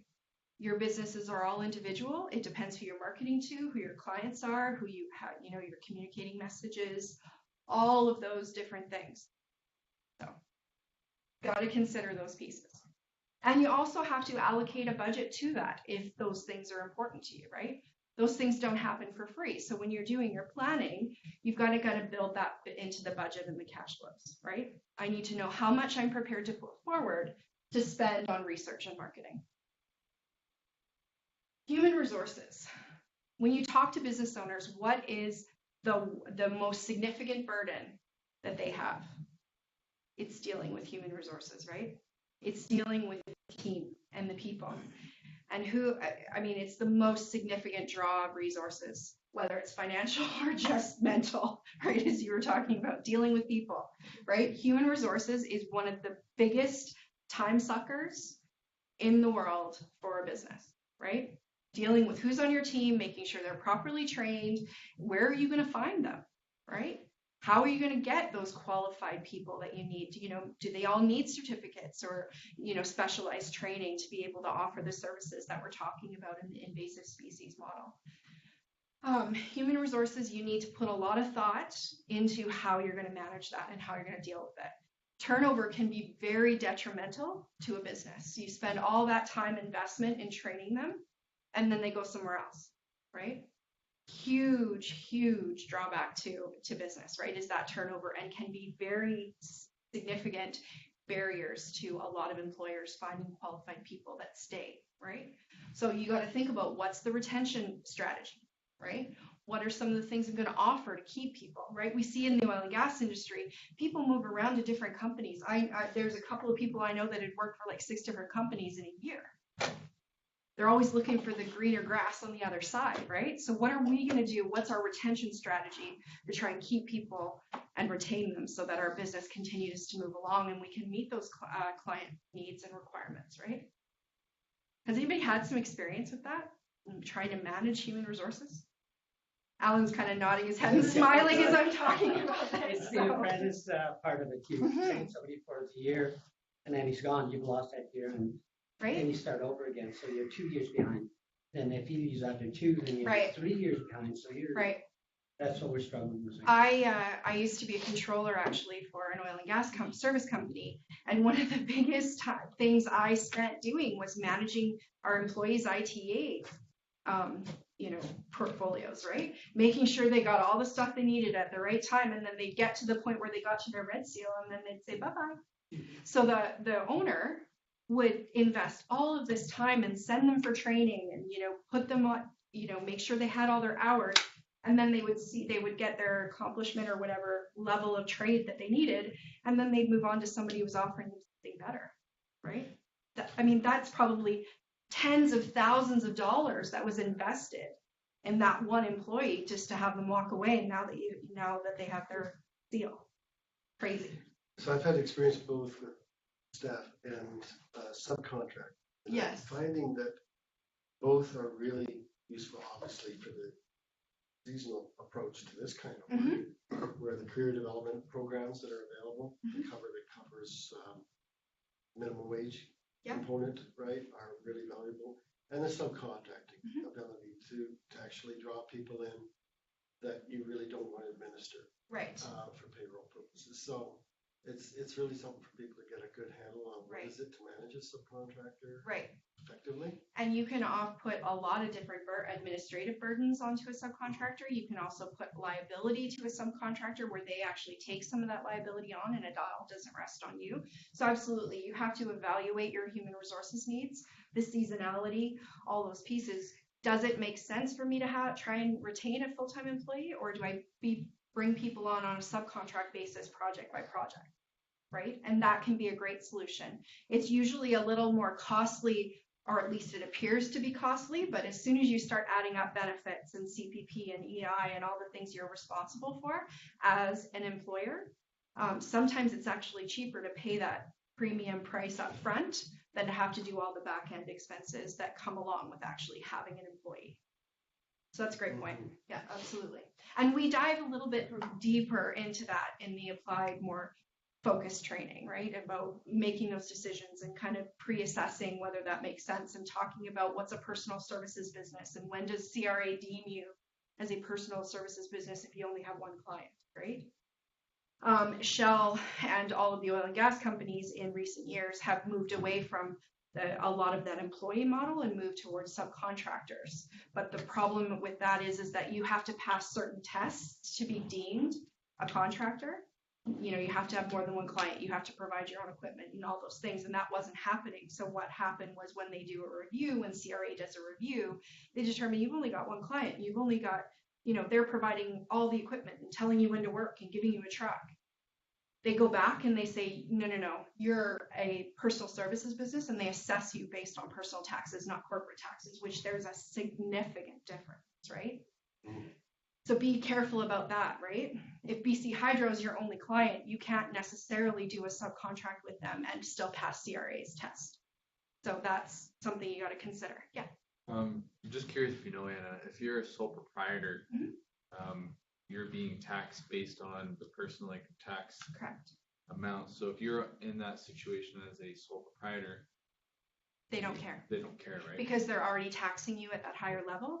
At the end of the day, CRA wants their money, and they want as much of your money as they can possibly get, right? So if you don't pass the personal services tests, they'll go back and re-tax you. So as a sole proprietor, it doesn't matter, because whatever tax level you're at the net profit, that's what you get taxed on, is that whatever level of tax that you're at. As a sole proprietor, you've got a lot of the benefits tax-wise. Yeah.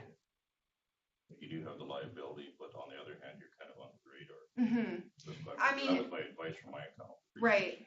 Well, I mean, and again, it goes back to kind of pre-assessing your business. Because how much you're generating. Yeah. Right? Yeah. I'm generating a ton of income. I'm making a living. I'm not. Right. If you're generating $1.5 million under a sole proprietor model, it's not going to work, right? Because you're being taxed at that 30 to 60% tax rate. No, thank you. You more want to get into corporate tax is 13.5% usually. You know, they say 9, but there's a bunch of different things that get added on and layered to it. Personal starts at 26 for most people, right? So that's a significant difference. Anything you pull out of the company, of course, whether it's a dividend or a salary, right? You still pay that personal level of tax on, but there's ways of moving money through different structures to maximize your tax advantages. Again, and this is why we need accountants, right? Who are kind of experts at doing that. Certainly the average layperson doesn't necessarily have that know-how, or again, like I was saying before, keeping up on those different changes and the impact that it has on your business. So loans to shareholder. I mean, that's a huge benefit for the first 10 years to start up. If you do get incorporated, and you're deferring it to your shareholders. But I will tell you that CRA is looking more and more at that. And, you know, there's an expectation of it being paid back at certain points, right? You have to pay it back. Yeah. but it's a great way to get yourself investing in yourself Right. with the income that you're drawing. Without from the having to business. pay the personal tax rate for sure. And now they're expecting it usually within 2 to 4 years. They expect it to be paid back. So, I mean, as we kind of find loopholes and ways of working around stuff, the CRA is actually finding ways to close those loopholes. So, we have to kind of stay creative. And again, having a good accountant on your team can kind of help you circumvent and maximize your opportunities to save tax. We all hate the tax man, but it's a necessary evil, unfortunately. And at the end of the day, it does provide our healthcare programs and education and all those pieces, right? So there's a reason that we pay tax. Sometimes we like to manage it better than our government does, but that's another conversation for another time. Any other comments on human resources and contractors versus employees? Again, these are things we'll dive more deeply into in the applied session. And things that will have an impact, and how you kind of factor those pieces into your decision making. Other consideration, clients, right? Again, you need to kind of figure out who your target market is, and especially if it's a niche market, kind of finding those key people or key organizations in, the target market areas to focus on and really foster and build those relationships with. That's super key. It's also important to actually build a rapport and, spend some time and invest in your suppliers, right? Relationships with suppliers is just as important as well, because if you don't have a good relationship with your supplier and they're not invested in your success to some degree, if you need something and they can't deliver, then what do? Right? You have to have alternatives and options available to you for suppliers. If one company is completely out of the special chemical or the special solution that you need, you have to have alternatives, right? And usually by building our relationship with suppliers, we get better pricing, we get better credit terms, we get better payment schedules. Sometimes you can negotiate 30, 60, 90 days so that you can collect from clients, and everyone knows in the oil and gas industry, you don't get paid within 30 days. So it's usually 90, if not 120. So the more you can kind of build that relationship with your suppliers and actually have those relationships established so that you can find creative ways to do things, then that certainly helps your business. Any comments about that? Okay, professional services. Again, accountants, lawyers, bankers, all these people have some a value to your business. Again, accountants probably more commonly than lawyers and bankers, but they still have a place, right? Sometimes we need that joint venture agreement or that corporate incorporation for a limited company or partnership, right? So we need those people on board for sure, but we're not necessarily going to draw on them all the time. But again, it's important to foster the relationship with your professional advisors, with your professional services, to again make sure that when you need something or you have that rapport with them, you can get what you need in a timely way. Mentors and coaches. It's really important to surround yourself with people that can provide advice, can help you kind of answer some of those key questions that you might have. This can be difficult to find, right? But it's super important. I teach business and I still have a business coach, because sometimes I just need that person to bounce ideas off of, right? To walk through a solution to a problem, right? And we always say when we're talking, we talk about twice a month. I always say to him, it's not like I hadn't thought of this, but you made me think about it a different way, or you helped me work through kind of what I was thinking to get to a solution.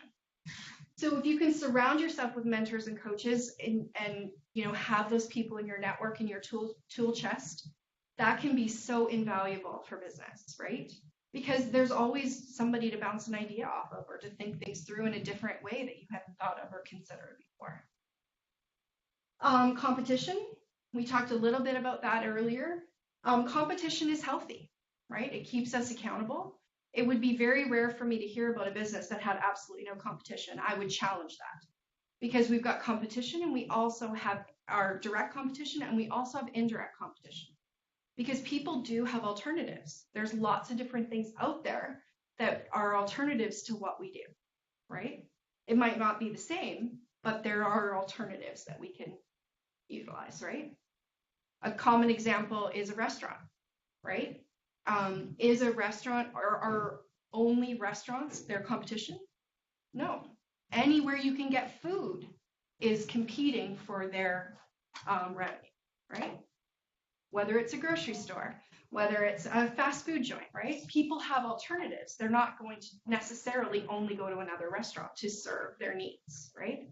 You have to think about the direct and indirect, especially in the niche market, right? If there's certain specific niche markets, we need to think about what are the direct competitors and what are the indirect, right? And you may not need to focus as much on the indirect competition, but you certainly better know what they're up to and kind of what they're offering, right? To stay ahead of the curve. Profit. I mean, everyone wants to make a profit, right? The whole purpose in getting into business is at the end of the day, after you pay yourself, to still have a profit, right? And that allows us to sustain our business, right? Because eventually, you know, equipment starts to fail. We have to do maintenance. We got to replace things, right? And if you don't have an expectation of profit and you can't meet those profits, eventually something's going to give, right? We have to build profit into the model that we're trying to achieve in order to grow, expand, and maintain our business. Again, nothing you guys don't know, but you got to think that through, right? It's not enough just to pay yourself. You have to have some sort of expectation of profit in your plan to make sure that you can deal with those maintenance and replacement issues. And when something changes in the environment or you want to get into a specific niche market, we need to be able to draw on those profit carry forwards, right? And you'd be surprised at so many businesses that don't necessarily build that into the plan. I know it sounds shocking, but it's true, right? How many businesses have you heard of that are just making a living, right? I think you mentioned that. Right. Yeah, right. So, and it's not like you can't do that, but what happens when the truck goes, or what happens when, you know, a certain really expensive piece of equipment goes and it's not worth fixing? Right? We have to have some sort of way of managing and dealing with those issues. Supply and demand, right? What is the marketplace supply? What's the demand that's going on, right? We have to find a way to navigate through that, and a lot of, you know, niche market selling kind of falls within that and finding that supply and demand, right? Especially right now when it's just starting to get busy again, but when it was really slow, there was a lot of people out there doing stuff, right? The supply was really heavy, demand was down. People had to look at alternatives to do, right? So you have to understand kind of the supply and demand that's going on in the marketplace to be able to place yourself for, you know, future consideration and what's going on right now. So supply and demand, a good understanding of supply and demand is key. Setting goals for ourselves. You know, one of the first things I do with the business classes that I teach is really talking about what are your goals? And I'm not just talking about financial. And it sounds airy-fairy, but we want to talk about personal goals. We also want to talk about spiritual and emotional goals. You know, I'm not talking about God and whatever deity that is important to you. I'm talking about what drives us, right? What are those spiritual things within us that keeps us passionate and motivated and getting up every day when things are challenging? It's important to incorporate all three of those types of goals in what we're trying to do. Otherwise, it's hard to sustain, right? How many people have burnt out at one time in a job or in a business? Probably everybody in this room at one point, right? If we can, you know, sustain and build up those personal and spiritual and emotional goals, we can sometimes manage those things, right? And that helps us kind of stay accountable to ourselves. Funny, one of the first classes I taught of this, we had a couple of guys who'd been in the oil and gas industry for a long time, had some successful businesses. You know, we're just trying to see what they didn't know and they wanted to learn more. And when I presented the personal and spiritual and emotional goals, they just kind of looked at me. Never really thought of that, right? You have them sometimes up here, right? We have goals for ourselves, but it's hard to stay accountable to yourself if you don't hold yourself to a certain standard of achieving that goal, right? And if we don't set specific goals for ourselves, how do we measure? How do we know if we achieve them, right? So really thinking through those goals and incorporating them and adapting them as you go, right? And then we've got short-term goals, we've got midterm goals, and we've got long-term goals, right? Again, it's important to consider all these things because it will help guide the decisions that you make in your business planning. And we do that within the first 2 days of the business training.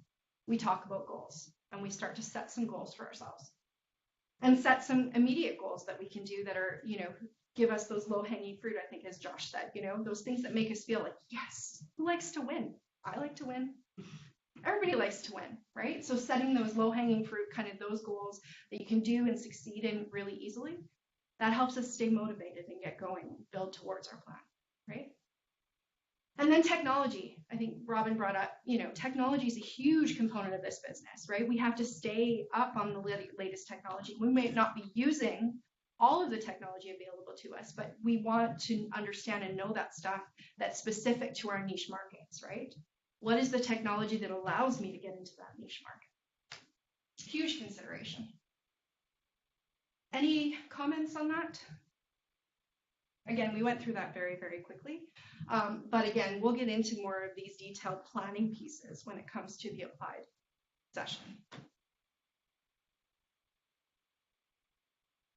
Some financial considerations, startup costs, fixed and variable costs. We were talking about making sure we add value, make sure we value ourselves. But you also have to understand what those fixed and variable costs are.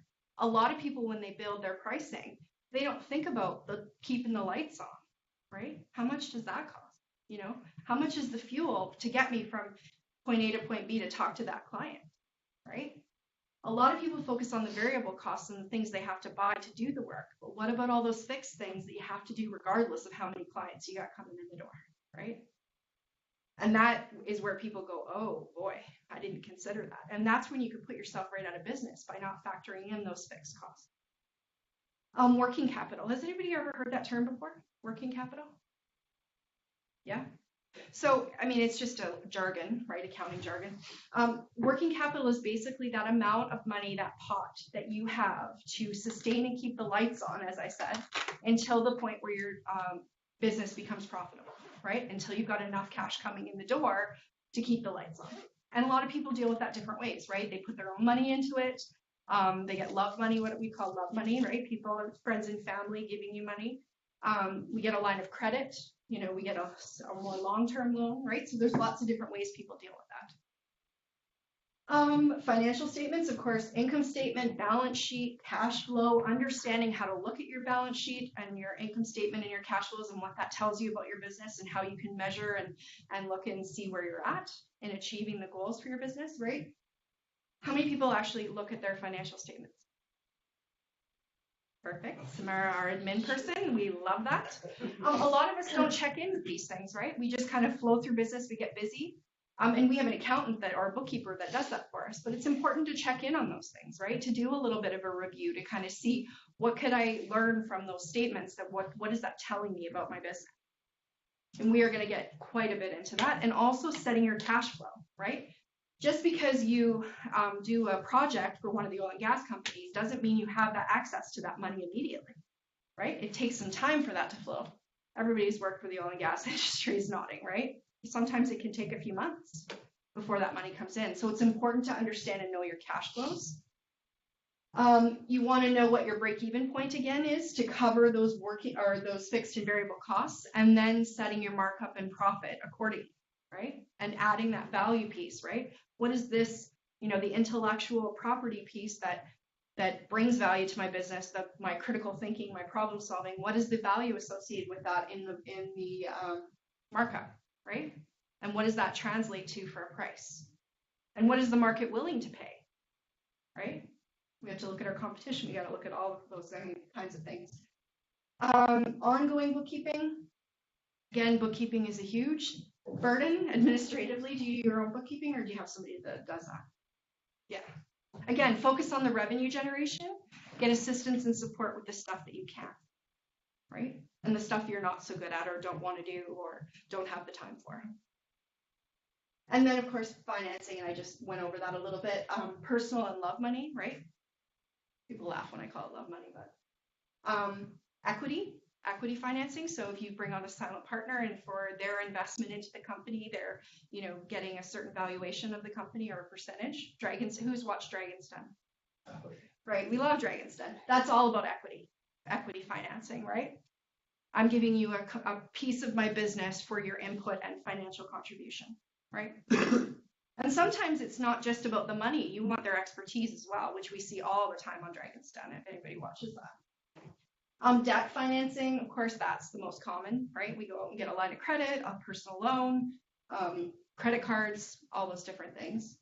And then funding. As we mentioned earlier, there is funding out there available for business startup.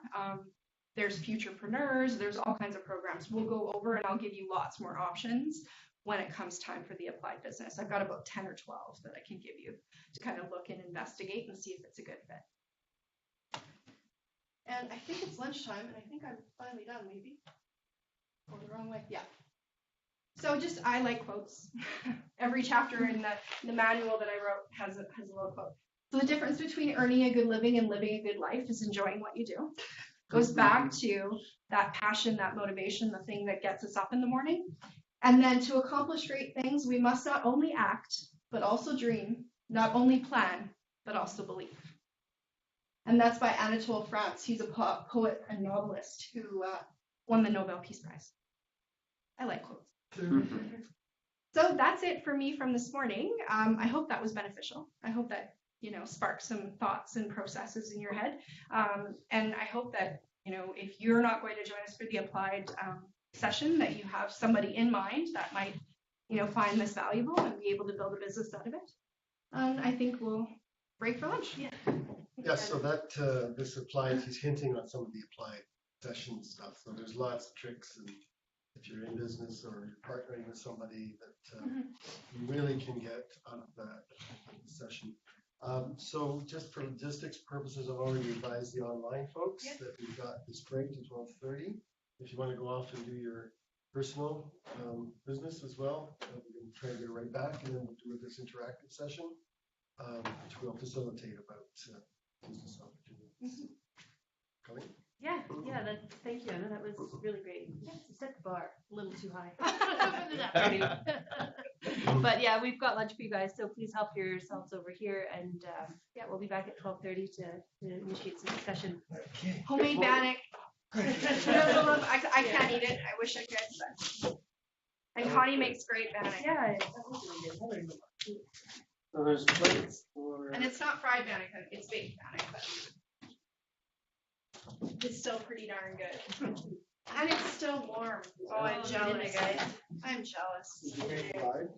No, I didn't. And then we need some dry meat. Spaghetti squash. It's really good. And she makes really great. You guys have probably had Connie's stuff if you've been at Treaty 8. She caters their lots. Okay, so I'm Look gonna at put that. this one. I didn't bring any of that. Yeah, there's veggie thing over here too. Yeah, there's veggies.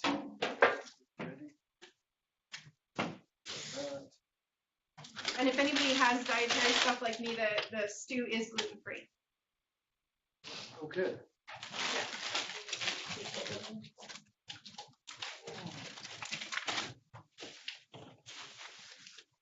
It's the dip here. She's got scoop into, and we just need a spoon.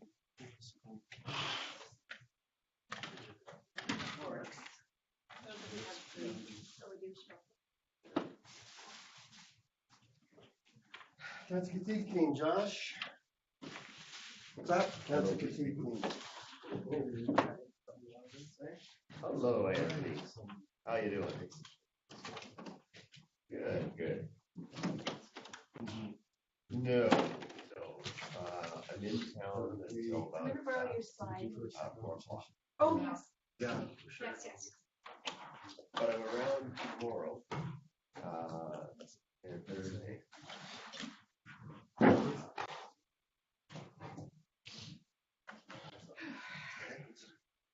Okay, that sounds really good. Yeah. Oh, okay, take care. Bye then.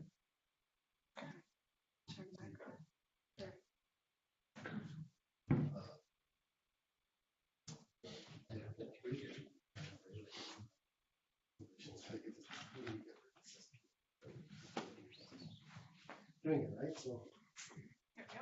lots of opportunities. So Reg, can you just Yes. me up to this slide? You just I'll just go through the whole thing. Do you have Anna's presentation too? So I'm going to have to close out this.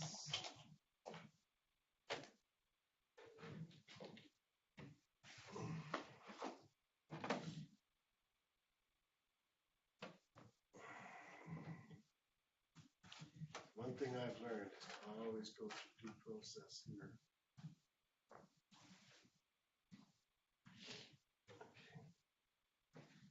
It doesn't ask me to do anything more.